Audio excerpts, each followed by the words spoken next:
investors are running for the hills when there's volatility, fear around inflation and interest rates.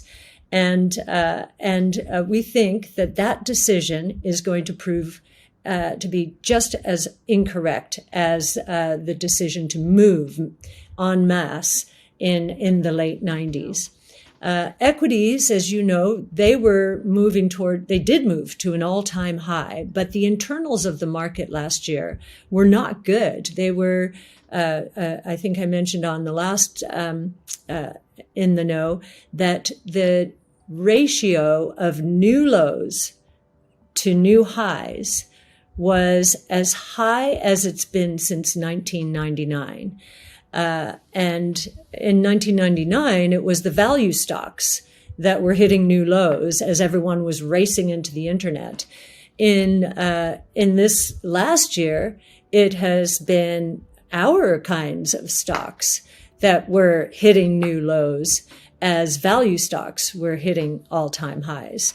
And as you know, the right thing to have done during the late 90s, when that ratio behaved that way, was to move away from the new highs into the new lows. And I think the same is true today. And I'll just give you a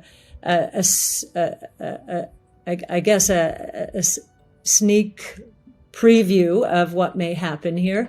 You know, I was very interested after Ford said that the demand for its F-150 Lightning EV was so much stronger than it expected. Its stock exploded. Now, I want our auto manufacturers to be very successful in the EV space.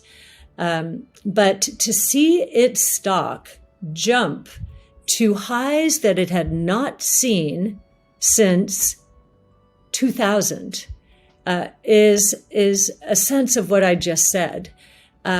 What that move said to me is, oh my goodness, investors don't understand that 97 to 98% of its sales base is gas-powered cars, and we believe that the shift toward electric is accelerating here.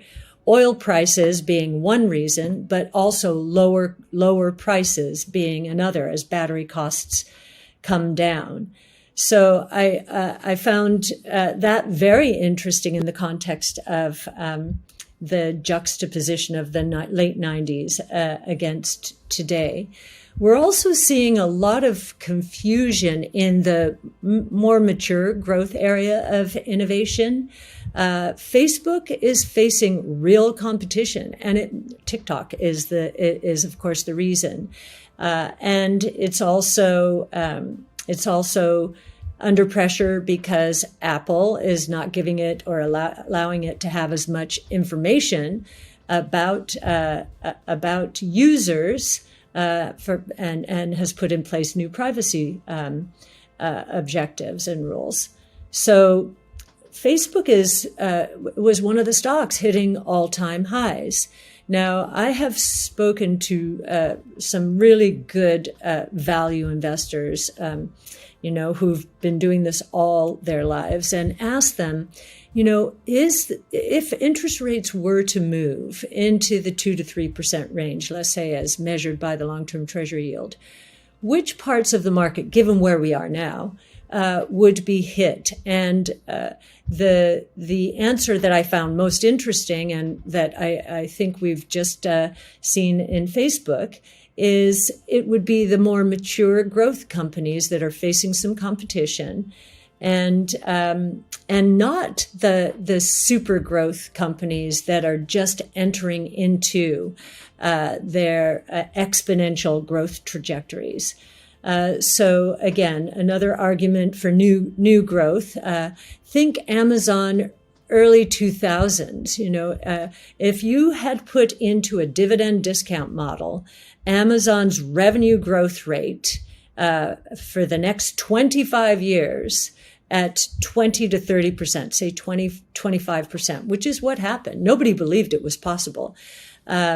Then given the way that the cash flow dynamics would have been projected, you would have bought that stock all day long as a value investor.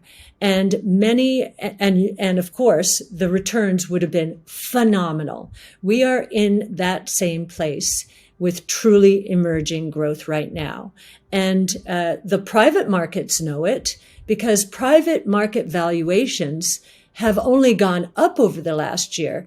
We're writing a paper gathering the data on this right now, but in the last year, as true disruptive innovation strategies depreciated 50% or more, private market, which is which focuses on disruptive innovation, private market valuations seems to have doubled. There's really something wrong with that picture. And I think the private markets have it more right. There's more innovation taking place today than there ever has been in history. And if you take a look at our Big Ideas 2022 webinar, that we spent 5.5 hours, it's up on our site, it's on YouTube, 5.5 hours, our director of research, Brett Winton, and all of our analysts describing how provocative and profound these changes are going to be. I often use that during the tech and telecom bubble, I was in the markets at that time, of course. I saw investors, falling all over each other, trying to one-up each other to get a bigger tech position, because tech in the indexes had moved to 35%. So we saw many portfolios with 40, 50% tech. Again, they needed to outperform that index. And of course, that was exactly the wrong thing to do. But it was mass psychology. It was a very interesting time. Today, we have the same thing going on in reverse. We have investors shying away, in fact, running for the hills. And the hills in this case are their benchmarks. Everyone needs to get close to that benchmark. And they all look alike. If you look at the top 10 in NASDAQ, top 10 in S&P, the overlap is astonishing. These benchmarks have really, I think, done a disservice to the allocation of capital. But that said, investors are running for the hills when there's volatility, fear around inflation and interest rates. And we think that decision is going to prove to be just as incorrect as the decision to move en masse in the late 90s. Just touching on a few other markets, bonds. Believe it or not, the trend that started in the early 80s, think about that, 40 plus years of falling interest rates, that trend has not been broken. I don't think if you look at it from a very long-term point of view, it won't be broken even if rates hit 275. I'd be surprised if they hit that. But I do think the deflationary forces out there, cyclical, as I've just described, as well as secular, these innovation platforms are highly deflationary. I think that we'd be surprised to see the long-term bond yield go very much higher than here, to be honest. And then commodities, I've given you a sense of what we think on energy. I will say one other thing. This supply shock that is happening in energy because of ESG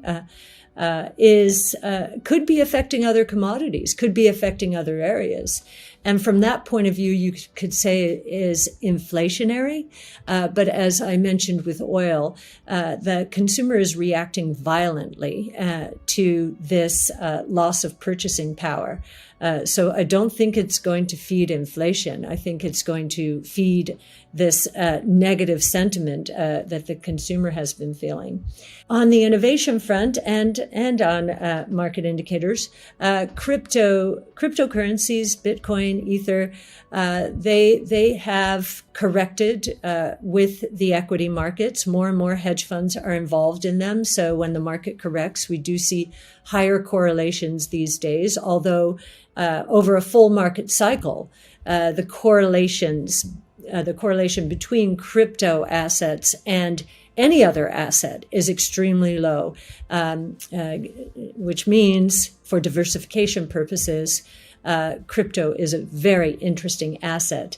In our Big Ideas 2022, you will see how we break out crypto. Our understanding is evolving, and we are able to describe it in three ways: a money revolution, a financial revolution, and a next generation internet or metaverse revolution.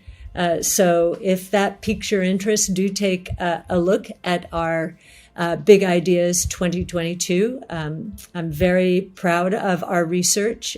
Our research is unlike anything else you'll see out there. You will see ours because we give it away. Again, unlike most other firms, meaning we give it all away. And one thing that we are intending to do during the next few months is to put out models for various companies. These will be open source models, so you can see the cash flow characteristics of these companies. They're pretty explosive already. So this idea of profitless tech is ridiculous, just ridiculous. We're excited to share with you our models. We share our top-down models in the form of blogs. Now these actual models will come out, so you can see how we're building these models and how powerful the exponential growth trajectories they are on will show through into the financials.